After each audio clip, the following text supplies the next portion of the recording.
सास के साथ सोने वाली बहू। रजनी और अमर की शादी को अभी कुछ ही महीने हुए थे। अमर अपनी पत्नी रजनी से बहुत प्यार करता था। शुरू के कुछ दिन तो सब कुछ ठीक ठाक चलता रहा, लेकिन फिर छोटी छोटी बातों पर अमर और रजनी का झगड़ा होने लगा। अरे, तुमने फिर से गीला टॉवेल बेड पर डाल दिया। कितनी बार तुमसे कहा है कि सारा बेड गीला हो जाता है। अरे गुस्सा क्यों कर रही हो? गलती हो गई मुझसे, अगली बार ध्यान रखूंगा बस। हर बार पर बस यही कह के चल देते हो। सारा दिन सफाई तो मुझे करनी पड़ती है ना। देखो रजनी, इस तरह नाराज मत हो। मैंने कहा ना, मैं ध्यान रखूंगा आगे से। और फिर रात के वक्त रजनी अपना बिस्तर उठाकर बेडरूम से बाहर जाने लगती है। अरे क्या हुआ रजनी? सुबह वाली बात पर अभी तक नाराज हो क्या? नहीं, ऐसी कोई बात नहीं है। तो फिर तुम अपना बिस्तर लेकर कहाँ जा रही हो?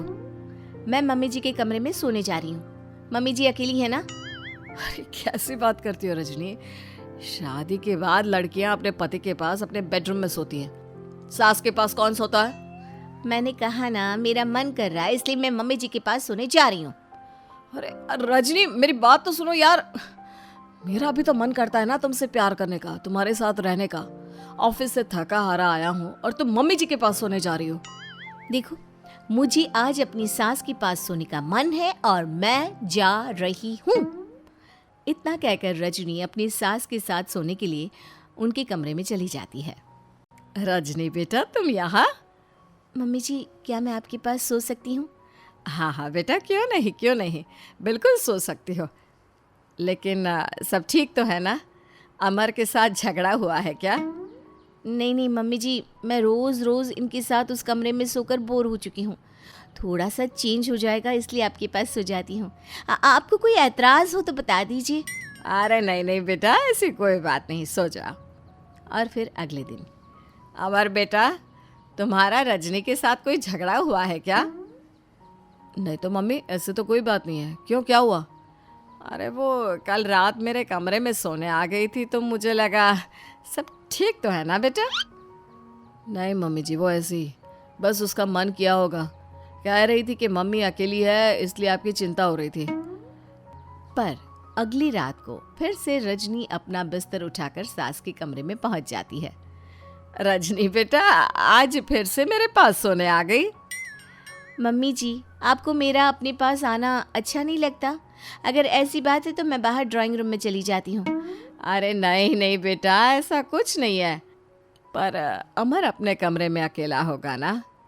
अरे तो वो कौन से 6 महीने के छोटे दूध पीते बच्चे हैं, उनको डर थोड़ी ना लगता है। इतने बड़े हो गए हैं, 1-2 दिन अकेले सो लेंगे तो कुछ बिगड़ नहीं जाएगा।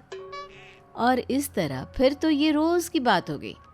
रजनी रोज़ अपना बिस्तर उठाती, अपनी सास के पास आकर सो जाती। सास उससे कुछ इसलिए नहीं कहती है क्योंकि उसे लगता है कि बहू बुरा मान जाएगी।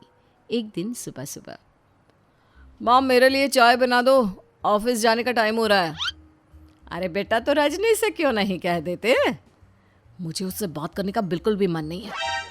अरे आखिर क्या बात है बेटा, तुम इतने उदास क्यों लग रहे हो? देखो ना माँ, आजकल रजनी का बिहेवियर मुझे कुछ समझ में नहीं आ रहा। रोज़ रात को आपके पास आकर सो जाती है। अगर उसे मेरी परवाह नहीं तो मुझे भी कोई फ़र्क नहीं पड़ता।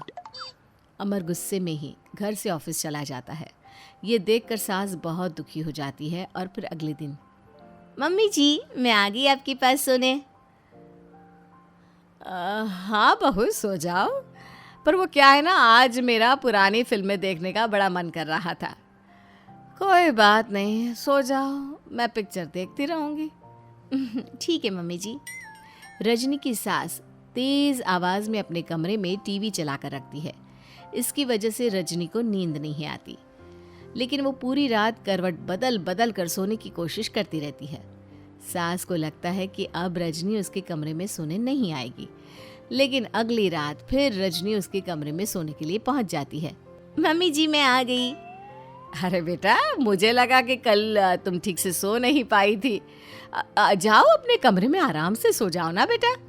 अरे नहीं मम्मी जी, कोई प्रॉब्लम नहीं है। इतना कहकर रजनी फिर से अपनी सास के कमरे में सो जाती है। आधे घंटे बाद, बेटा जरा मेरे पैरों पर तेल तो लगा दे। ठीक है मम्मी जी।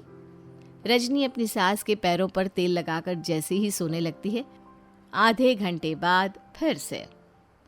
बहू, मेरे सर में बहुत दर्द हो रहा है, जरा मेरा सर तो दबा दे। ठीक है मम्मी जी, दबा देती हूँ। बहुत जोर से नींद आ रही है। अपनी सास का सर दबाकर रजनी फिर से सोने की कोशिश करती है, पर आधे घंटे बाद फिर से।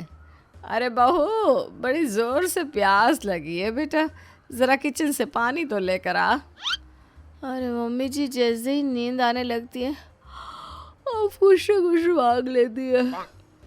रजनी चुपचाप जाकर किचन से पानी लेकर आती है। इस तरह रजनी की सास पूरी रात हर आधे आधे घंटे पर उसे किसी न किसी बहाने से जगाती रहती है। रजनी परेशान हो जाती है। सास को लगता है कि इस बार वो उसके कमरे में सोने के लिए बिल्कुल नहीं आएगी, लेकिन अगली रात फिर से रजनी वहाँ पहुँच जाती है। मम्मी जी, आज मैंने आपकी दवाई, पानी सब कुछ लाकर रख दिया है। अब आप प्लीज़ चुपचाप सो जाइएगा और मुझे भी सोने दीजिएगा। देखिए, 2 रातों से ना मैं सो ही नहीं पाई हूँ। अच्छा ठीक है बेटा, सो जा। थोड़ी देर के बाद रजनी की सास बहुत ज़ोर ज़ोर से खर्राटे लेना शुरू करती है। खर्राटे इतने तेज़ होते हैं कि रजनी के कानों में दर्द होने लगता है। हे भगवान, मम्मी जी को क्या हो गया है? क्या करूँ, कहाँ जाऊँ मैं?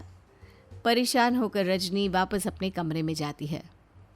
रजनी, आज तो बहुत दिनों के बाद अपने बेडरूम में सोने आई हो। आ जाओ। वैसे भी तुम्हारे बिना मेरा मन नहीं लगता। क्या करती, तुम्हारी मम्मी के खर्राटों ने तो मेरी नींद उड़ा कर रखी है। अब मुझे यहीं पर सोना पड़ेगा। अगली सुबह।